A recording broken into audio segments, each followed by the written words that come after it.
اعوذ باللہ من الشیطان الرجیم بسم اللہ الرحمن الرحیم وَإِن كَانَ رَجُلٌ يُورَثُ كَلَالَةً، اور اگر مرنے والے مرد کی وراثت کلالہ کی شکل میں ہو، او امرأۃ، یا وہ عورت ہے جو کلالہ ہے، وَلَهُ أَخٌ أَوْ أُخْتٌ، اور اس کا ایک بھائی یا ایک بہن بھی ہے، تو فَلِكُلِّ وَاحِدٍ مِّنْهُمَا السُّدُسُ،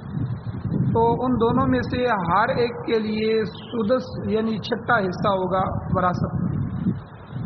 فَإِن كَانُوا أَكْثَرَ مِنْ ذَلِكَ، پس اگر ان کے اس سے زیادہ بھائی بہن ہوں تو فَهُمْ شُرَكَاءُ فِي الثُّلُثِ، پس وہ تہائی حصے میں شریک ہوں گے۔ لیکن اصول وہی ہے کہ من بعد وصیۃ یوصی بها، اس وصیت کے بعد جو جس کے ساتھ میت نے وصیت کی ہے، او دین، یا اس قرضے کے بعد جو میت کا قرضہ ہے، یہ دونوں صورتیں ادا کرنے کے بعد اس وراثت کو تقسیم کیا جائے گا۔ غیر موار، وہ وصیت نقصان دینے والی نہ ہو، اور وصیۃ من اللہ، یہ اللہ کی جانب سے حکم ہے، وصیت ہے۔ واللہ علیم حلیم، اور اللہ تعالیٰ سب کچھ جاننے والا ہے اور بردبار ہے، تحمل والا ہے۔ تلک حدود اللہ، لوگوں یہ اللہ کی حدیں ہیں۔ ومن یطع اللہ ورسولہ، جو شخص بھی اللہ اور اس کے رسول کی اطاعت کرتا ہے، یدخلہ، اللہ اس کو داخل کریں گے، جنات، ایسی جنتوں میں، ایسے باغات میں کہ تجری من تحت الانہار، جن کے نیچے نہریں جاری ہوں، خالدین فیہا، وہ ہمیشہ ہمیشہ وہ ان جنتوں میں رہیں گے۔ وذالک الفوز العظیم، اور یہی بہت بڑی کامیابی۔ ومن یعص اللہ ورسولہ، اور جو نافرمانی کرے گا اللہ کی اور اس کے رسول کی، ویتعد حدودہ، اور اللہ کی حدوں سے آگے نکلے گا، تجاوز کرے گا، یدخلہ نارا، اللہ تعالیٰ اسے آگ میں داخل کرے گا، خالدن فیہا، اور وہ ہمیشہ ہمیشہ اس آگ میں رہے گا، وَلَهُ عَذَابٌ مُّهِینٌ، اور اس کے لیے یہ رسوائی والا عذاب ہوگا۔ سورۃ النساء کی آیت نمبر 12 کا دوسرا آدھا حصہ، اور آیت نمبر 13 اور آیت نمبر 14، یہ تین آیتیں آج کے درس میں بیان ہوئی ہیں، اور آج کے اس درس کا ان آیات کا دوسرا درس ہے۔ پہلے درس میں یہ جو اوپر کلالہ کا لفظ آیا ہے، اس کی تفصیل بیان ہو چکی ہے۔ مختصراً خلاصتاً یہ کہ کلالہ اس مرد یا عورت کو کہتے ہیں جو فوت ہو جائے اور مرنے کے بعد اس کے اصول اور فروع نہ ہوں۔ اصول سے مراد یعنی اوپر کے رشتے، نہ اس کا والد زندہ ہے، نہ والد کا والد یعنی دادا زندہ ہے، نہ پردادا زندہ ہے، اوپر کا رشتے زندہ نہیں۔ اسی طرح نیچے کے رشتے جو ہیں کہ اس کی جو ہے وہ بیٹے اور بیٹوں کے بیٹے، پوتے وغیرہ وغیرہ، کوئی بھی وارث اس کا زندہ نہ ہو، تو ایسے مرد اور عورت کو کلالہ کہتے ہیں۔ اور اس کی وراثت کل ذکر ہوئی تھی، اگر ماں جایا بہن بھائی ہو، یعنی اخیافی بہن بھائی، کیونکہ حقیقی اور اللاتی بہن بھائی میں نے کہا تھا ان کا تذکرہ آگے آ رہا ہے، پیچھے بھی گزرا ہے، یہاں اخیافی بہن بھائی اللہ نے کہا، وَلَهُ أَخٌ أَوْ أُخْتٌ، اگر ایک ہی بہن یا بھائی ہیں تو پھر چھٹا حصہ اس میت کا ان کو ملے گا، تو چھٹے حصے یعنی 6 لاکھ میں سے 1 لاکھ روپیہ۔ اور اگر زیادہ بہن بھائی ہیں، ایک نہیں ہے، ایک سے زیادہ بہن بھائی ہیں، تو پھر تہائی حصہ مال جو ہے 3 حصے کیے جائیں گے، یعنی 6 لاکھ میں سے 3 حصے، 3 جو ہے وہ 2 لاکھ روپیہ بنتا ہے تہائی حصہ، تو یہ ان سب میں تقسیم ہو جائے گا۔ یہ تو کلالہ کی وراثت ہے جو کل ذکر ہوئی۔ اور ایک بات چل رہی تھی کہ اللہ تعالیٰ نے پھر اس اصول کو بیان فرمایا کہ من بعد وصیۃ یوصی بها او دین، یہ جو تم نے وراثت تقسیم کرنی ہے، چاہے یہ کلالہ کی وراثت ہو، چاہے ماں باپ کی وراثت ہو، چاہے پیچھے جو حصے بیان کیے گئے ہیں میاں بیوی کی ہو، چاہے بیٹوں کی ہو، چاہے آگے جو ہے دوسرے وارثوں کو مل رہا ہو، یہ جتنی بھی صورتیں اللہ نے بیان فرمائی ہیں، بار بار ہر صورت کے بعد تقریباً اللہ نے تاکیداً یہ حکم فرمایا ہے، لوگوں پہلے یعنی وہی جو فقہا نے ترتیب بتائی ہے کہ میت کے مال میں سے سب سے پہلے اس کا کفن دفن کیا جائے. پہلے ہی وارثوں کو اجازت نہیں ہے کہ وہ مال کو پڑھ جائیں اور اس کے بارے میں سارا سوچنا شروع کر دیں. اچھی طریقے سے میت کا کفن دفن ہو جائے اور مناسب درمیانہ کفن دفن ہو. قبر اگر خریدی جاتی ہو کسی علاقے میں اس کے لیے قبر خریدی جائے, اور اگر وہاں مزدور کام کرتے ہیں تو ان کی مزدوری دے دی جائے, اور کفن کے جو کپڑے ہیں وہ لائے جائیں. تو یہ سارا کام کفن دفن تک جو ہے یہ سب سے پہلے میت کے مال میں سے یہ کیا جائے. اور دوسرے نمبر پر جو ہے اس کا قرضہ ہے, اس کا قرض ادا کیا جائے. جتنا بھی قرض ہوگا, لاکھوں میں ہو کروڑوں میں ہو, اگر اس کا سارا مال بھی لگتا ہے, سارے گھر بھی بک جاتے ہیں, جو بھی ہو اس کا قرضہ جو ہے ہم نے ادا کرنا ہے. اور قرضہ ادا کرنے کے بعد پھر تیسرے نمبر پہ اگر مال بچ جائے اس مال میں سے وصیت لاگو کرنی ہے. جو وصیت وہ کر گیا ہے, اگر میت وصیت نہیں کرتا تو پھر لاگو نہیں کرنی. اگر وصیت کر گیا ہے کہ فلاں فلاں جگہ بھی دے دیا جائے تو اس کی وصیت تیسرے حصے مال میں سے, اس بچے ہوئے قرض سے بچے ہوئے مال کے 3 حصے کیے جائیں تو تیسرے حصے مال سے اس کی وصیت کو لاگو کیا جائے, اس کی وصیت کو پورا کیا جائے. اب چوتھے نمبر پہ جا کے جو مال بچ جائے اب وراثت ہے, اور وہاں جو جتنے بھی وارث حاضر ہیں ان وارثوں میں ان حصہ رسدی کے مطابق جن کا جتنا حصہ بنتا ہے اس کے مطابق اس کو تقسیم کر دیا جائے. اب وصیت کی 2 قسمیں ہیں. ایک وصیت کی قسم فرض ہے کہ آپ نے ہر حال میں وہ وصیت کرنی ہے.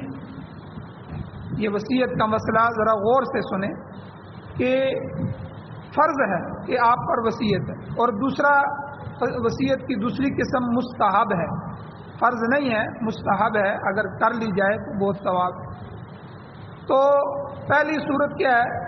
کہ مثال کے طور پر اگر کسی آدمی کے ذمے قرضہ ہو, قرض واجب الادا ہو, اس نے دینا ہے, یا کوئی اور لین دین کا معاملہ ہو. لوگوں کو کئی دفعہ نہیں پتہ ہوتا, بندہ انفرادی طور پر کسی سے لین دین کر لیتا ہے, تو ایسی صورت میں اس پر فرض ہے کہ وہ وصیت کر جائے کہ اس کا قرضہ اس کے مال سے ادا کیا جائے. فلاں کہ میں نے اتنے پیسے دینے ہیں تو لکھ کے جائے کہ فلاں آدمی ہے, اس کو آپ نے میرے مرنے کے بعد میرے مال میں سے, اے میرے وارثوں میرے مال کو آپس میں تقسیم نہیں کرنا, پہلے میرا یہ قرضہ جو ہے, یہ بوجھ جو ہے مجھ پر, یہ بار جو ہے اس بار کو مجھ سے اتارنا ہے. تو اس لیے یاد رکھیں قرض بہت بری بلا ہے. اگرچہ شرعاً اس کی اجازت ہے لیکن اس کے احکام بڑے سخت ہیں. قرض کے بارے میں کیا فرمایا کہ شہید کو بھی قرضہ معاف نہیں. حالانکہ شہید اور شہادت, اللہ کے راستے میں اپنی جان پیش کرنا اور گلا کٹانا, اللہ کے راستے میں میری جان میری روح نکل جائے اور خون نکل جائے اور خون کا قطرہ زمین پر نہیں گرتا تو اس سے پہلے اللہ گناہ معاف کر دیتے ہیں, سارے گناہ معاف ہو جاتے ہیں, لیکن قرضہ معاف نہیں. تو قرض جو ہے اس کے بارے میں اگر کوئی آدمی نے قرض دینا ہے کسی کا, اس کے بارے میں لازمی وصیت کر جائے. اسی طرح نمبر 2, اگر کسی آدمی کی نمازیں رہ گئی ہیں, 10 سال کی نمازیں ہیں, 20 سال کی نمازیں ہیں, اور مہینے 2 مہینے کی نمازیں ہیں, یا اس کو پتہ ہے کہ میری عمر میں نے نماز نہیں چھوڑی لیکن اتنا عرصہ کی نمازیں رہ گئی ہیں, تو یا ساتھ ساتھ نمازیں پڑھ رہا ہے اور بتا رہا ہے کہ میں اس طرح نمازیں پڑھ رہا ہوں, اچانک میری موت ہو جائے تو اتنے عرصے کی نمازیں پیچھے میری جو ہے وہ مکمل ہو چکی ہیں اور اتنا عرصہ جو ہے وہ میں نے پڑھنی ہے, تو اندازہ لگایا جائے. لیکن یہ وصیت کر جائے کہ میری نمازوں کا فدیہ دیا جائے, میری نمازوں کا فدیہ دیا جائے. اور نمازوں کا فدیہ کیا ہے کہ 2 کلو گندم فی نماز کے حساب سے, جس طرح فطرانہ ہے, رمضان کے روزوں کے بعد جو ہم فطرانہ ادا کرتے ہیں, یہ 2 کلو پونے 2 کلو ہوتا ہے احتیاطاً 2 کلو گندم کی قیمت وہ علماء طے کر دیتے ہیں کہ اس سال 120 روپیہ ہے یا 130 ہے یا 150 ہے, وہ اعلان کر دیتے ہیں کہ جی فطرانہ اتنا ہے. تو یہ ایک نماز کے بدلے میں ایک فطرانے کی مقدار کے برابر گندم کو اللہ کے راستے میں دینا, یہ فدیہ ہے نمازوں کا.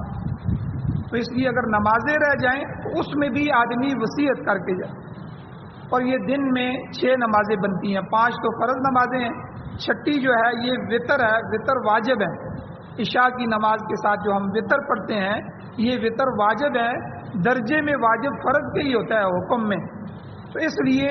5 نمازیں فرض اور 1 واجب، یہ 6 نمازیں جو ہیں فی دن کے حساب سے، یعنی 6 نمازوں کا 6 دونے 12 ہو گیا، 12 کلو گندم جو ہے یا اس کی قیمت 1 دن کی نمازوں۔ تو اسی طرح کسی کی زکوٰۃ بقایا ہے، اللہ نے مال دیا تھا اور کئی سالوں سے زکوٰۃ نہیں دے سکا اور اس کی زکوٰۃ بنتی ہے، اب وہ آہستہ آہستہ دے رہا ہے، اب وہ وصیت کر جائے کہ بھائی مجھے پہلے ہدایت نہیں تھی، اللہ کا یہ حکم تھا، یہ اللہ کی طرف سے فرض تھا، جب اللہ نے ہدایت عطا فرمائی، سمجھ عطا فرمائی، اب میں آہستہ آہستہ اپنے پچھلے سالوں کی زکوٰۃ بھی ادا کر رہا ہوں، تو اتنی میں نے زکوٰۃ ادا کر دی ہے، اتنی جو ہے سالوں تک میں نے دینی ہے، تو میں اگر اچانک فوت ہو گیا تو میری یہ وصیت ہے ورثاء کے لیے کہ میری زکوٰتیں ادا کی جائیں۔ اسی طرح اس کے کچھ روزے رہ گئے ہیں، تو ان سب صورتوں میں لازم ہے کہ وہ وصیت کرے کہ اس کے مال میں سے زکوٰۃ ادا کی جائے یا نمازوں کا فدیہ دیا جائے جو ہے، اور یا روزوں کا فدیہ دیا جائے۔ ایسی صورت میں وصیت کرنا فرض ہوتا ہے، ٹھیک ہے، یہ وصیت کی پہلی صورت ہے، فرض جو ہے۔ اگر نہیں کرے گا تو عند اللہ ماخوذ ہوگا، اللہ کے ہاں اس کو پکڑا جائے گا۔ دوسرے نمبر پر وصیت کی قسم جو ہے وہ مستحب ہے، استحباب کے درجے میں ہے، ثواب کے درجے میں، یعنی عام طور پر اس کی نمازیں بھی پوری ہیں، روزے بھی اس نے ہر سال کے رکھے ہیں، کوئی اس کے اوپر بقایا جات نہیں ہے، بس ویسے ہی وصیت کر جاتا ہے کہ میرے کل مال میں سے جو ہے وہ 3/4 حصہ جو ہے وہ اس میں سے آپ میرے مرنے کے بعد فلاں مسجد میں دے دیں، یا میرے مال میں سے فلاں مدرسہ تعمیر ہے اس کو دے دیں، ہمارے محلے میں فلاں فلاں بیوہ یتیم مسکین ہیں ان کو آپ نے اتنا دینا ہے، یا کسی بھی نیک کام کو۔ اور جس طرح پیچھے بیان ہوا، وہ وارث جو آپ کے بیٹوں کے ہوتے ہوئے، والدین کے ہوتے ہوئے، میاں بیوی ہیں تو بیوی کے ہوتے ہوئے آگے وارث نہیں بن سکتے، بہن ہے، بھائی ہیں، تو ایسا کوئی غریب بھائی ہے یا پوتا ہے، یتیم ہے، آپ کا ایک بیٹا فوت ہو گیا، آپ کی زندگی میں پوتے رہ گئے ہیں، آپ کو پتہ ہے پوتے وارث نہیں ہوں گے، تو آپ ایسے لوگوں کے لیے وصیت کر سکتے ہیں، عام وصیت۔ تو اس وصیت کا درجہ یہ 1/3 حصہ ہے، 1/3 حصہ۔ اور گزشتہ درس میں بھی ایک حدیث بیان ہوئی ہے اسی کے متعلق کہ 1/3 حصے میں کہ حضور علیہ السلام نے فرمایا کہ یہ اللہ کی مہربانی ہے تم پر، کہ اللہ تعالیٰ نے مہربانی فرما کے تمہیں اجازت دی ہے کہ تم اپنی آخرت کی بہتری کے لیے جو خیر کے کام ہیں ان میں 1/3 مال تک وصیت کر سکتے، اس سے زیادہ نہیں کر سکتے۔ یہ بات بھی یاد رکھیں، یہ مسئلہ بھی اپنی جگہ کہ جو مال جو ہے کفن دفن اور قرضوں کے بعد اور وصیت کے بعد بچ جائے، ٹھیک ہے، اور قرضوں کے بعد بچ جائے تو ان میں سے تیسرا حصہ مال جو ہے اس کی وصیت ہو سکتی ہے، اس سے زیادہ کی وصیت نہیں کی جا سکتی، کیونکہ یہ زیادہ جو ہے یہ ورثاء کا حق ہے۔ شریعت نے وارثوں کو نقصان پہنچانے سے بھی منع کی۔ اگر کوئی شخص وارثوں کی رضامندی سے جو ہے وصیت کرتا ہے 1/3 مال سے زیادہ، وہ تو ٹھیک ہے، لیکن جو ہے اگر 1/3 مال سے زیادہ وصیت کرے گا تو وہ نافذ العمل نہیں ہوگی، بلکہ عدالت کے ذریعے اسے منسوخ کرایا جا سکتا ہے۔ تو اس آیت میں اللہ تعالیٰ نے جو ہے اس چیز کو بھی تفصیلاً بیان فرمایا ہے کہ آپ نے اسی ترتیب سے اپنے جو ہے وہ وصیت کرنی ہے، قرضے ادا کرنے ہیں۔ اور ایک چیز ہوتی ہے ضرر رسا وصیت، تکلیف دینے والی وصیت، اس کے متعلق اللہ تعالیٰ نے یہاں ایک جملہ فرمایا کہ غیر مضار، کہ وہ ضرر دینے والی وصیت نہ ہو، یعنی اس وصیت کے ذریعے کسی وارث کو تکلیف پہنچانا مقصود نہ ہو، کوئی ایسی وصیت نہ کی جائے کہ جس کی وجہ سے دوسرے شخص کا حق ضائع ہو جائے۔ مثلا اس کی ایک صورت یہ ہے کہ اس قسم کی وصیت کی جائے کہ اس کا مال دور کے رشتہ داروں کو نہ پہنچنے پائے، کوئی ایسی وصیت کرتا ہے کہ میرے بس انہی کو دیا جائے، آگے نہ دیا جائے، حالانکہ اللہ نے ان کے حصے مقرر فرمایا، یہ وصیت بھی